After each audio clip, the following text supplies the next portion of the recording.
প্রিয় নবম শ্রেণীর ছাত্রছাত্রী, ইতিহাসের 7 নম্বর স্কুলের সমস্ত প্রশ্নের উত্তরগুলো করে দিলাম। 7 নম্বর স্কুল, বিভাগ ক, ভিয়েনা সম্মেলনে প্রাশিয়ার প্রতিনিধি ছিলেন তৃতীয় Frederick William, option D. Carlsberg degree জারি করেন মেটার্নিক, অপশান বি। রক্তলৌহ নীতি ছিল বিসমার্কের, অপশান সি। সমাজতন্ত্রে বাইবেল বলে অভিহিত করা হয়েছিল দাস ক্যাপিটালকে, অপশান বি। শিল্প বিপ্লব কথাটি সর্বপ্রথম ব্যবহার করেন আগাস্টে ব্লাঙ্কি, অপশান ডি। ইউরোপের রুগ্ন মানুষ বলা হয় তুরস্ককে, অপশান সি। কোন রুশ জার রাশিয়ার আধুনিক রাশিয়ার জনক বলা হয়? কোন রুশ জার আধুনিক রাশিয়ার জনক বলা হয়? পিটার দ্য গ্রেটকে, অপশান এ। রাশিয়ার আইনসভার নাম কি? Duma, option D.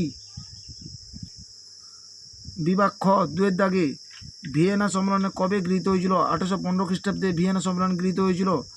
ত্রিশক্তি আঁতাত কাদের মধ্যে গঠিত হয়েছিল? 1907 খ্রিস্টাব্দে ইংল্যান্ড, ফ্রান্স, রাশিয়ার মধ্যে ত্রিশক্তি আঁতাত সংগঠিত হয়েছিল। মেটার্নিকের যুগ এর সময়কাল হলো 1815 থেকে 1848 খ্রিস্টাব্দকে মেটার্নিকের যুগ বলা হয়।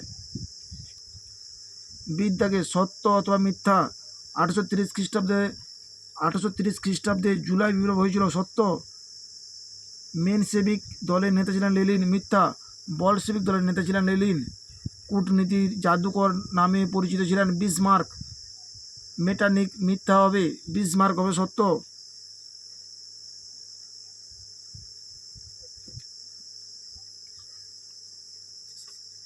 সি এর বিবৃতি, একের বিবৃতি অ্যান্সার হবে ব্যাখ্যা 3।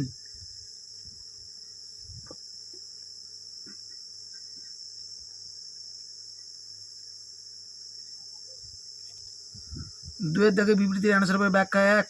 3-এর দাগে বিবৃতির অ্যান্সার হবে ব্যাখ্যা 3। বিভাগ গ, মাতসেনির ইয়ং ইতালি দলের লক্ষ্য কী ছিল? 128 নম্বর পৃষ্ঠা 9 দাগের ইয়ং ইতালি পয়েন্টটি তোমরা দেখো। ইয়ং ইতালি পয়েন্টটি তোমাদের লিখতে হবে।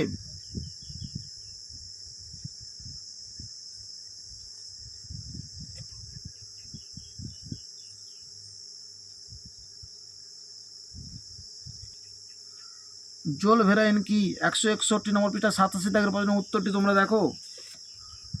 জোল ভেরাইন কি? 87 দাগের প্রশ্নের উত্তরটি তোমাদের লিখতে হবে।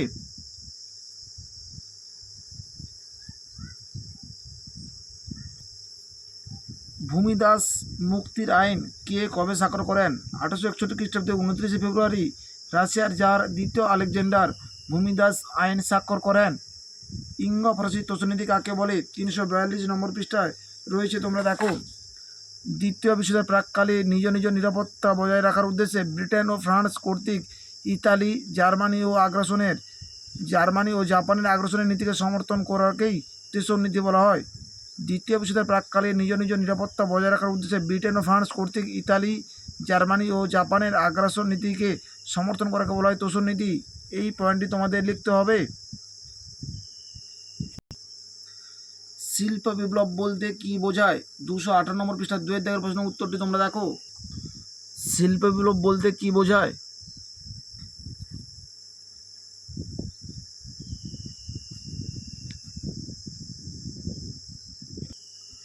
বিভাগ ঘ, ভিয়েনা সম্মেলনে গৃহীত নীতিগুলি কি কি?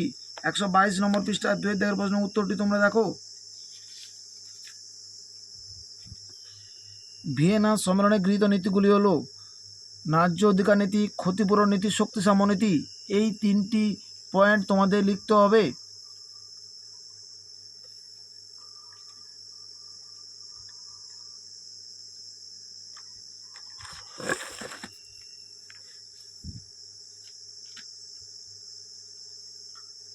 ন্যায্য অধিকার নীতি, ক্ষতিপূরণ নীতি, শক্তি সাম্য নীতি, এই 3টি পয়েন্ট তোমরা অবশ্যই খাতায় লিখবে।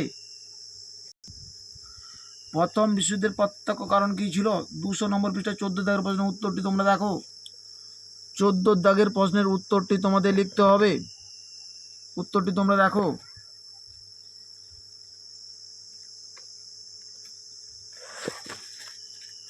তোমরা অবশ্যই পয়েন্ট দিয়ে খাতায় উত্তরগুলো লিখবে।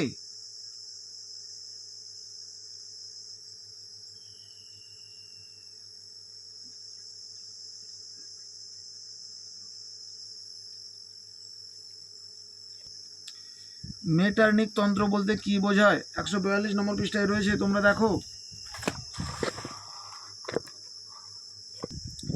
টিকা লেখো মেটার্নিক ব্যবস্থা। এই পয়েন্টটি তোমাদের, এই প্রশ্নের উত্তরটি তোমাদের লিখতে হবে।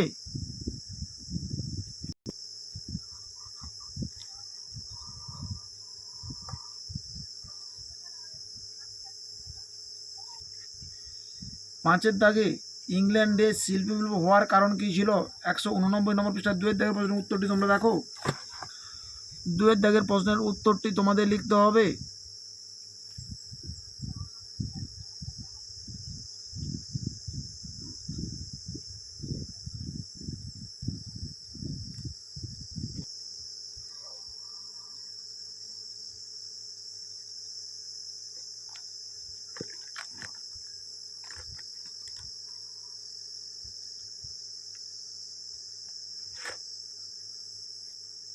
বিসমার্কের নেতৃত্বে জার্মানি কীভাবে ঐক্যবদ্ধ হয়? 132 নম্বর পৃষ্ঠায় রয়েছে। বিসমার্ক কীভাবে জার্মানিকে ঐক্যবদ্ধ করেন? এই প্রশ্নের উত্তরটি তোমাদের লিখতে হবে।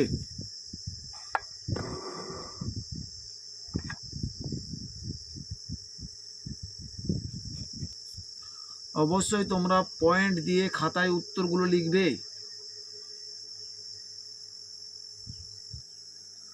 জার্মানিতে ন্যাৎসিবাদ শক্তির উত্থান কীভাবে হয়েছিল? 289 নম্বর পৃষ্ঠায় 48 দাগের প্রশ্নের উত্তরটি তোমরা দেখো। 48 দাগের প্রশ্নের উত্তরটি তোমাদের লিখতে হবে।